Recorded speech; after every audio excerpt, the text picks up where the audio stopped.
Set in South Korea, a rural village, an alarm blares, warning locals about military firing drills. But it's not soldiers who arrive. A team of mercenaries moves toward the most isolated house in the area. From the look of it, something already happened here, something violent.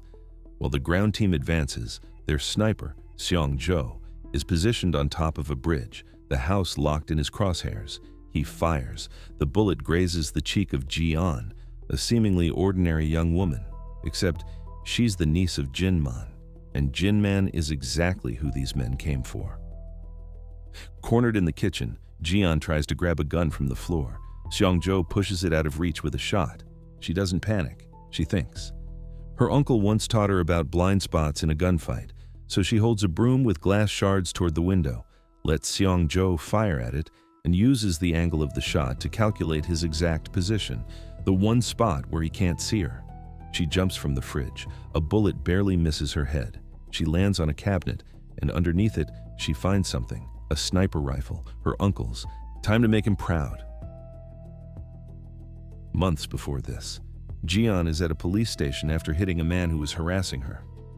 When she asks for her legal guardian, a detective picks up instead and tells her Jin-man is dead, the only family she had left. Strange thing is, the last things Jin-man did were give her a bulletproof wardrobe and install bulletproof windows in his house, because you never know. At the morgue, Ji-an confirms the body. Officially, suicide. But it could just as easily be murder. No one was caught on the security cameras. As the body is brought back, she notices something tattooed on him. One word, "Murder help." Back at the house, Ji-an gets a visit from Jong-min, a childhood friend and computer expert who worked part-time with Jin-man. At the funeral, she notices flowers from someone called Jong-han. None of Jin-man's friends recognize the name, and two identical twins show up. They talk to no one, just watch. Ji-an barely knew her uncle's world. After her parents died when she was small, Jin-man raised her until she left for university.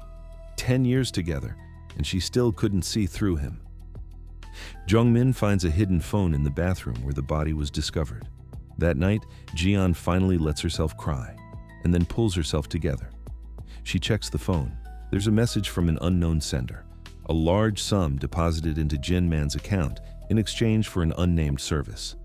Jin-man was supposed to be a hose salesman, but Jong-min digs deeper, and the online hose store was just a front.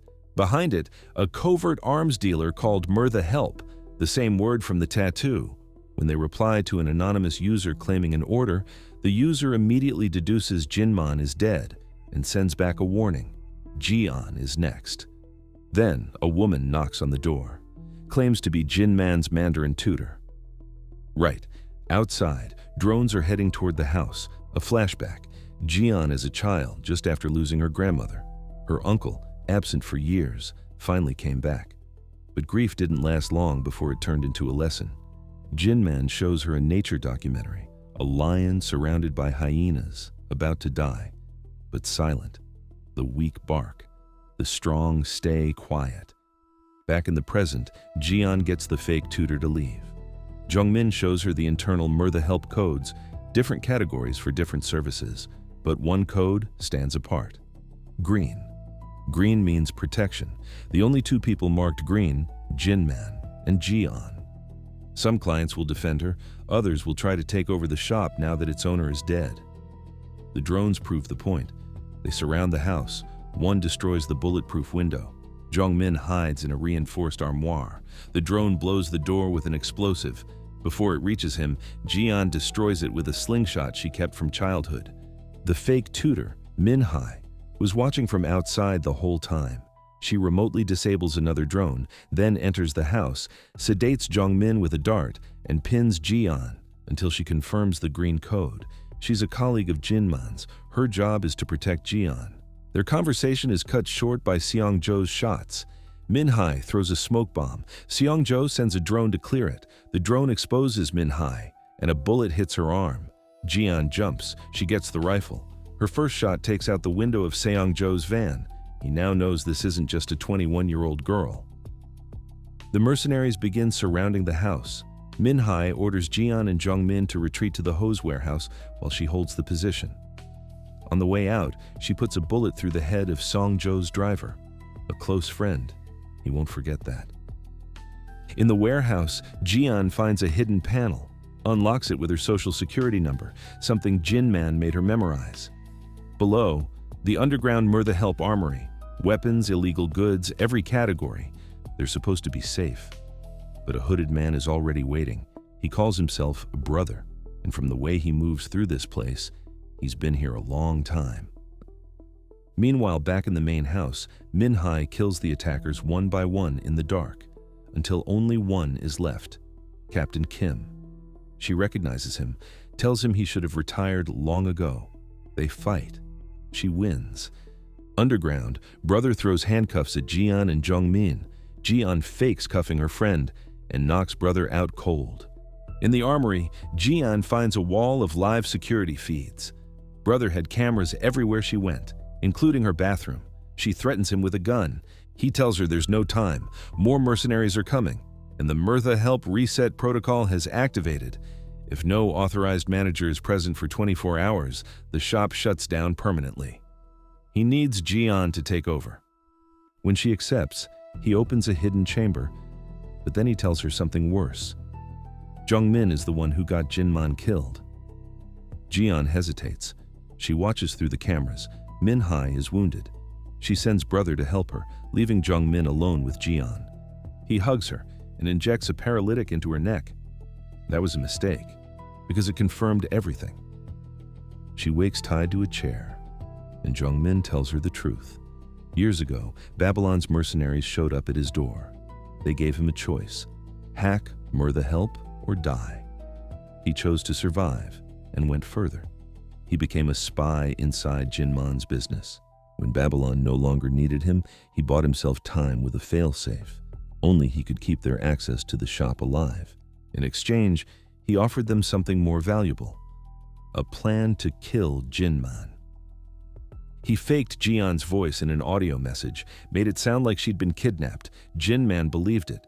He went to Jongmin, demanded to know how to save her, and was told only one thing would work: his own death. Jinman made Jongmin promise to protect her. Then he went to the bathroom and ended his life. The voice was fake. Jian was never taken. Jinman died for a lie. She starts to cry. Then she laughs. "You're disposable to Babylon," she says. "You know that." Jongmin raises the gun. Exactly what she was waiting for. She kicks, twists, breaks free, and moves through him with everything Jinman ever taught her. Outside, Seong-jo receives reinforcements: Kuma, an elite Babylon mercenary, plus a quadruped combat android that makes the drones look like toys. Min-hai charges the mercenaries and takes them all down except Kuma. He shoots her multiple times. Jian tries to fight him. He overpowers her instantly. Then, someone stabs him from behind. Pasan, one of Jinman's old allies, battered but alive. And he brings bad news. Bail is coming. Before Jinman ever became Jian's guardian, he was a mercenary for a private military company called Babylon. The outfit recruited soldiers their own nations had abandoned. Bail was the worst of them. He killed civilians, tortured targets, murdered witnesses, including a child whose weapon wasn't even loaded. Jinman investigated, found the truth, and was called to testify. But Zhong Han, Babylon's leader, reminded him how valuable he was to the organization. Jinman stayed silent. His only condition: he and Bail would never work the same mission again. Zhong Han broke that promise. On a later job, recapturing a Chinese drug lord, Bail massacred a room full of captive women with a grenade. Jinman confronted him. He had the shot. He lowered his weapon, said he would report it instead. In the drug lord's closet, he found one survivor: Min-hai. On the way out, Bail blocked the exit. They fought. Jinman fell first. Before Bail could finish him, Min-hai shot Bail through the eye. Jinman tried to finish it. His gun was empty. The building was rigged to blow. He grabbed Min-hai and ran. He told Babylon that Bail was dead. Then he quit. 8 years later, Jinman came home, reconnected with his family, with young Jian. But Bail was alive, scarred, and planning. His first move: kill Jinman's mother, force the family into one place. Using the funeral as cover, Bale's men killed Jian's parents and staged it as a murder-suicide. Seong-jo came for the child. Honda, Jinman's mute associate, died protecting her. That was when Jinman understood. He couldn't fight Bale forever, and he couldn't protect Jian forever either. So he built mercenary with Pasin, Min-hai, and brother Honda's younger sibling, a hidden system, an income off the grid, and a green code around Jian. But the nightmares didn't stop. He knew one day she'd have to be ready on her own. If you've ever lost someone who hid everything from you and did it to keep you safe, subscribe. You already know why this kind of story hits different. Back in the armory, Pasin works to save Min-hai. Brother finds a wire in the corridor that smells like gunpowder, warns everyone to stay out of the shop. Then, the android reactivates. Seong-jo and the twins have arrived. Jian sees the man who killed Honda, the face from every nightmare since childhood. One twin moves toward Min-hai. She fires her last shot to stop him. Pasin takes on both twins. Brother throws himself at Seong-jo to buy Jian time. It costs him everything. Seong-jo goes after Jian. In the warehouse, she finds the elevator disabled. A wave of panic. Then she hears Jinman's voice, a memory. She steadies herself, picks up a gun, gets behind Seong-jo. Did you kill my parents? He circles the question to unsettle her. A noise behind her. She turns. Seong-jo slips away. The noise was Jong-min climbing through the elevator hatch, firing blindly at everything. He empties his entire magazine on nothing. Seong-jo steps out of the dark and buries an axe in his head. Jian descends to the armory. Cat and mouse. Seong-jo talks, tells her about Jinman's past, while planting invisible laser-triggered bombs through the corridors. Only he can see them through special lenses. Then he walks into one of his own. The explosion frees a gun. She was running low. The surviving twin finds a hidden door in the tunnel and kicks it open. The explosion sends him to join his brother. Brother wakes up. His bulletproof vest saved him. Pasin realizes Min-hai is still breathing. In the armory, Jian corners Seong-jo with a forklift. He dodges, triggers a bomb. He ends up under open barrels of gasoline, knocked loose by Jian. She stands there trembling, gun in hand. Have you ever shot someone? He asks. No, she says. She shoots the trail of fuel. The sprinklers kill the fire before it finishes him. Burned, half blind, and still moving. Seong-jo comes at her one last time. This time, Jian doesn't hesitate. Brother cancels the reset protocol, then discovers Babylon has put a price on all their heads. More mercenaries incoming. Jian's voice comes through the speakers. She tells them she's the new owner of mercenary, and she has a gift, Seong-jo's severed head. She can see every one of them through the cameras. The offer is simple. Keep your client codes, keep your discounts, walk away. Or every single one of them dies right now. They walk away. At dawn, Jian moves through what remains of Jinman's house. No sign of Pasin or Min-hai. A bus pulls up. She tenses. But it's someone from Jinman's funeral. Yellow code, cleanup crew.